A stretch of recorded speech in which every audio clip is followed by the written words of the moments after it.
My name is Olga Diaz, and I'm a former Escondido City Councilwoman.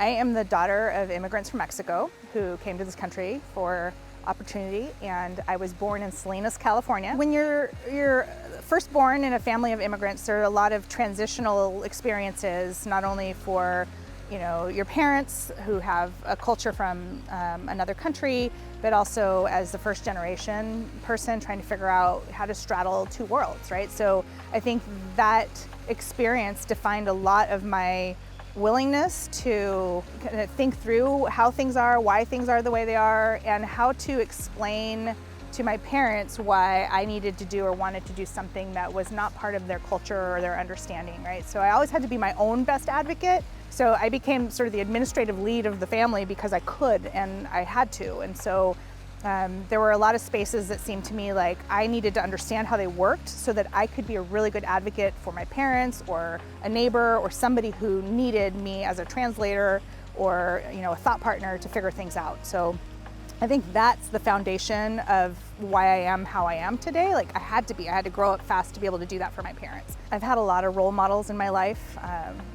My mom and dad, watching them work really hard was a standard that I wanted to meet. And so obviously that's the foundation of my work ethic is my parents. But again, along the way, there were a lot of people that inspired me or encouraged me or guided me to figure things out, whether it was a teacher or a librarian or a neighbor. Like I always had help, right? People always felt like, or at least in my mind, I had a lot of people looking out for me. And I was prepared to take advantage of those opportunities, right? So I remember the first time I ever went to the beach was with a neighbor. Because my parents were always working, we couldn't go to those places, right? They didn't have that kind of time, but a neighbor took me and my brother, and that's probably how I became so focused on environmental issues, right? Like other people exposed me to things that mattered, and I believe they matter too. It was such an honor to find out that I was selected for the Trailblazer Award from the Women's Hall of Fame. It was a surprise, and I'll tell you why. You do years and years of selfless work because it's your passion, and you never know who's paying attention. And I think especially in a political space, which is where I did most of my work, you get a lot of angry emails or a lot of criticism sometimes, or you vote a certain way that people disagree with and they let you hear about it.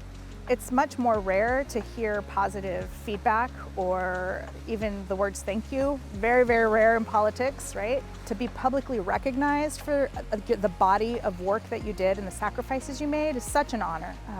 And I'm excited and grateful to be nominated with amazing women. Some of them I've met before in just, our walk of life, and others are new to me. And I think there are so many women that are deserving of recognition for, again, sometimes sacrifices that you don't think anybody is noticing.